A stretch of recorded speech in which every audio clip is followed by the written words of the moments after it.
ശബരിമലയിലെ സ്വർണ്ണപ്പാളി വിവാദത്തിൽ ഹൈക്കോടതിയിൽ നിരുപാധികം മാപ്പ് പറഞ്ഞ് ഒടുവിൽ തലയൂരിയിരിക്കുകയാണ് ദേവസ്വം ബോർഡ്. ഹൈക്കോടതിയാകട്ടെ നിർമ്മാണപ്പണികൾ, അറ്റകുറ്റപ്പണികൾ തുടരാമെന്ന് ഇന്ന് വിധിക്കുകയും ചെയ്തു. അതേസമയം ഹൈക്കോടതിയുടെ വളരെ സുപ്രധാനമായ ഒരു നിരീക്ഷണമാണ് ഇന്നുണ്ടായത്. ദ്വാരപാലകരിൽ പതിപ്പിച്ചിരുന്ന സ്വർണ്ണപ്പാളികളുടെ തൂക്കത്തെ സംബന്ധിച്ച് അവ്യക്തതയുണ്ടെന്നാണ് ഹൈക്കോടതിയുടെ ദേവസ്വം ബെഞ്ച് നിരീക്ഷിച്ചത്. അതായത് ഈ സ്വർണ്ണപ്പാളികൾ ദ്വാരപാലകരിൽ പതിപ്പിച്ചിരുന്നത് ഇളക്കിക്കൊണ്ടുപോയപ്പോൾ എത്ര തൂക്കമുള്ള പാളികളാണ് ഇളക്കിക്കൊണ്ടുപോയതെന്ന് സംബന്ധിച്ച് ഒരു വ്യക്തതയുമില്ല. വിജയ് മല്യയാണല്ലോ ശബരിമലയുടെ ശ്രീകോവിലിന് മുന്നിലുള്ള ദ്വാരപാലകരടക്കമുള്ള വിഗ്രഹങ്ങളിലും സ്വർണ്ണപ്പാളി അന്ന് പതിപ്പിച്ചത്. അന്ന് എത്ര കിലോ സ്വർണം, അല്ലെങ്കിൽ എത്ര ഗ്രാം സ്വർണം, അല്ലെങ്കിൽ എത്ര പവൻ സ്വർണം ഈ സ്വർണ്ണപ്പാളികളിൽ പതിപ്പിച്ചു, അല്ലെങ്കിൽ ഈ ദ്വാരപാലകരിൽ പതിപ്പിച്ചു എന്നത് സംബന്ധിച്ച് ഇപ്പോഴും ദേവസ്വം ബോർഡ് നൽകിയ കണക്ക് വ്യക്തമല്ലെന്നാണ് ഹൈക്കോടതി ഇപ്പോൾ പറഞ്ഞിരിക്കുന്നത്. ഇളക്കിക്കൊണ്ടുപോയ സ്വർണ്ണപ്പാളികൾ ചെന്നൈയിൽ കൊണ്ടുപോയി അറ്റകുറ്റപ്പണി നടത്തി തിരികെ കൊണ്ടുവരുമെന്നാണ് ഹൈക്കോടതി പറഞ്ഞത്. ഇളക്കിയത് ആരും അറിഞ്ഞില്ല. ചെന്നൈയിലേക്ക് കൊണ്ടുപോയതാകട്ടെ ഒരു മനുഷ്യൻ പോലും അറിഞ്ഞില്ല. പിന്നീട് ഇക്കാര്യം വിവാദമായപ്പോഴാണ് തിരുവിതാംകൂർ ദേവസ്വം ബോർഡിന്റെ പ്രസിഡന്റ് PS പ്രശാന്ത് മാപ്പപേക്ഷയുമായി ഹൈക്കോടതിക്ക് മുന്നിലെത്തുന്നത്. ഒടുവിൽ ഹൈക്കോടതി അടിയന്തരമായി ആ ഇളക്കിക്കൊണ്ടുപോയ ദ്വാരപാലകരിൽ പതിപ്പിച്ചിരുന്ന സ്വർണ്ണപ്പാളികൾ തിരികെ കൊണ്ടുവരണമെന്ന് ആവശ്യപ്പെട്ടു.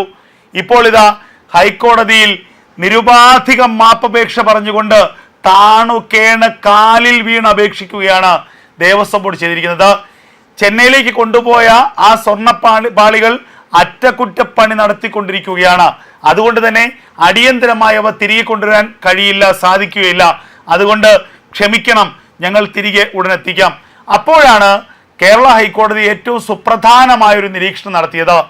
ഈ കൊണ്ടുപോയ സ്വർണ്ണപ്പാളിയുടെ തൂക്കവും നേരത്തെ ആ ദ്വാരപാലകരിൽ പതിപ്പിച്ചിരുന്ന സ്വർണ്ണപ്പാളിയുടെ തൂക്കവും സംബന്ധിച്ച് ഒരു വ്യക്തതയില്ല. ഇവ സംബന്ധിച്ചൊരു കണക്ക് പൊരുത്തപ്പെടുന്നില്ല. ഇനി കൊണ്ടുവരുന്ന സ്വർണ്ണപ്പാളിയാകട്ടെ എത്ര അളവുണ്ടാകുമെന്നുള്ളത് പോലും ഹൈക്കോടതിക്ക് സംശയമുണ്ട്. ഇത് സംബന്ധിച്ച് അടിയന്തരമായി ഒരു സത്യവാങ്മൂലം സമർപ്പിക്കണമെന്നാണ് കേരള ഹൈക്കോടതി ഇന്ന് വ്യക്തമാക്കിയിരിക്കുന്നത്. താൽക്കാലികമായെങ്കിലും ദേവസ്വം ബോർഡിന് ആശ്വാസകരമായ ഒരു വിധി ഇന്ന് ഹൈക്കോടതിയിൽ നിന്നുണ്ടായെങ്കിൽ പോലും ദേവസ്വം ബോർഡിനെ സംശയത്തിന്റെ മുൾമുനയിൽ നിർത്തുന്നത് തന്നെയാണ് ഇന്നത്തെ ഹൈക്കോടതി ദേവസ്വം ബെഞ്ചിന്റെ ഏറ്റവും സുപ്രധാനമായ നിരീക്ഷണം. അതായത് ശബരിമലയിലെ ശ്രീകോവിലിന് മുന്നിലുള്ള ദ്വാരപാലകരിൽ നിന്ന് ഇളക്കിയെടുത്ത സ്വർണ്ണപ്പാളികളുടെ കണക്ക് സംബന്ധിച്ച്, അതിന്റെ അളവ് സംബന്ധിച്ച് വ്യക്തതയില്ല എന്ന് ഹൈക്കോടതി ഏറ്റവും ഒടുവിൽ വ്യക്തമാക്കിയിരിക്കുന്നു. അതിന്റെ അളവ് സംബന്ധിച്ചോ അതിന്റെ കണക്ക് സംബന്ധിച്ചോ ഒരു വ്യക്തത ഇതുവരെ കൃത്യമായി നൽകാൻ ദേവസ്വം ബോർഡിന് കഴിഞ്ഞിട്ടില്ല. ശബരിമലയെ ഒരു കറവ പശുവായിട്ടാണ് തിരുവിതാംകൂർ ദേവസ്വം ബോർഡ് കാണുന്നത്. നമുക്കറിയാം, ശബരിമലയിലെ വരുമാനം മാത്രമാണ് തിരുവിതാംകൂർ ദേവസ്വം ബോർഡിന്റെ ലക്ഷ്യം.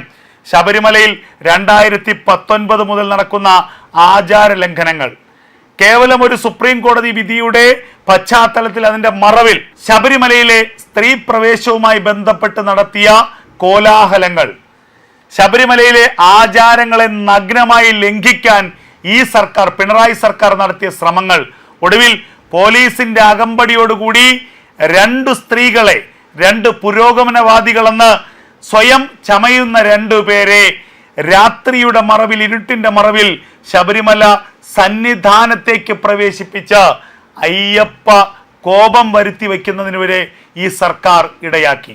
അങ്ങനെയുള്ള ഈ സർക്കാരിന് വിശ്വാസമില്ല, വിശ്വാസികളോട് യാതൊരു മമതയുമില്ല എന്നുള്ളത് യാഥാർത്ഥ്യം തന്നെയാണ്.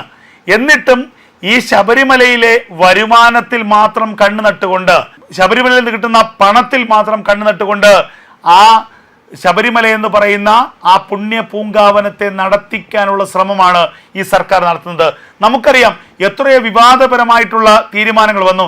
ശബരിമലയിലെ തിരുവാഭരണം പോലും പിടിച്ചെടുക്കാനുള്ള ശ്രമങ്ങൾ ഈ സർക്കാർ നടത്തിയില്ലേ? പന്തളം കൊട്ടാരത്തിൽ പന്തളത്തെ ക്ഷേത്രത്തിൽ സൂക്ഷിച്ചിരിക്കുന്ന ശബരിമലയിലെ തിരുവാഭരണങ്ങൾ അത് ദേവസ്വം ബോർഡിന്റെ കസ്റ്റഡിയിലേക്ക് വേണമെന്നും അത് സർക്കാരിലേക്ക് മാറ്റിയെടുക്കണമെന്നും സർക്കാരിലേക്ക് വകയിരുത്തണമെന്നും പറഞ്ഞുകൊണ്ട് ഹൈക്കോടതിയിൽ വരെ സമീപിച്ച ഒരു ദേവസ്വം ബോർഡാണ് നമ്മുടേത്. പക്ഷെ ഹൈക്കോടതിയുടെ വളരെ കൃത്യമായിട്ടുള്ള വളരെ ഉചിതമായിട്ടുള്ള ഇടപെടലിന്റെ അടിസ്ഥാനത്തിലാണ് അന്ന് ഈ തീരുമാനങ്ങളൊന്നും നടപ്പിലാകാതെ പോയത് എന്നുള്ളത് യാഥാർത്ഥ്യമാണ്. ആ ദേവസ്വം ബോർഡ് ശബരിമലയിൽ കൈയിട്ട് വാരുന്നത് തുടരുന്നു എന്നുള്ളതാണ് ഏറ്റവും പുതിയ വാർത്തകളിൽ നിന്ന് പോലും നമുക്ക് പുറത്തു വരുന്നത്. പണ്ടൊരു വാർത്തയുണ്ടായിരുന്നു, ശബരിമലയിലെ കൊടിമരം, ആ കൊടിമരത്തിന്റെ കീഴ്ഭാഗത്തുള്ള സ്വർണപ്പാളികൾ, ആ സ്വർണപ്പാളികൾ ഇളകിയപ്പോൾ ആ സ്വർണപ്പാളികൾക്ക് പകരം ചായം പൂശി അവയെ മറച്ചു എന്നുള്ള ഒരു വാർത്ത അന്ന് പുറത്തു വന്നിരുന്നു. കേരളത്തിലെ മലയാളത്തിലെ ദൃശ്യ മാധ്യമങ്ങൾ അതുപോലെ പ്രിന്റ് മീഡിയ അടക്കം വലിയ വാർത്ത നൽകിയതാണ്. അന്ന് ചില ആരോപണങ്ങളും ഉയർന്നിരുന്നു. സ്വർണപ്പാളികൾ മാറ്റിയ ശേഷം ആ ഭാഗത്ത് സ്വർണ്ണ ചായം പൂശി അല്ലെങ്കിൽ സ്വർണ്ണ കളറിലുള്ള പെയിന്റ് അടിച്ചു എന്നുള്ള വാർത്തകൾ. ഇങ്ങനെ ശബരിമലയിൽ എന്തൊക്കെ ഊറ്റിയെടുക്കാൻ പറ്റുമോ, ശബരിമലയിൽ നിന്ന് എന്തൊക്കെ അടിച്ചു മാറ്റാൻ പറ്റുമോ അതൊക്കെ അടിച്ചു മാറ്റാനുള്ള എല്ലാ തത്രപ്പാടുകളും എല്ലാ വിദ്യകളും എല്ലാ കാലത്തും ദേവസ്വം ബോർഡിലെ അധികാരികൾ നടപ്പാക്കിയിട്ടുണ്ട് എന്നുള്ളതാണ് ഏറ്റവും പ്രധാനപ്പെട്ട കാര്യം. ഇപ്പോൾ ഇതാ ഒരിക്കൽ കൂടി ശബരിമല മോഷണത്തിന്റെ ഒരു കേന്ദ്രമായിരിക്കുന്നു എന്നുള്ള ആക്ഷേപങ്ങൾ വരികയാണ്.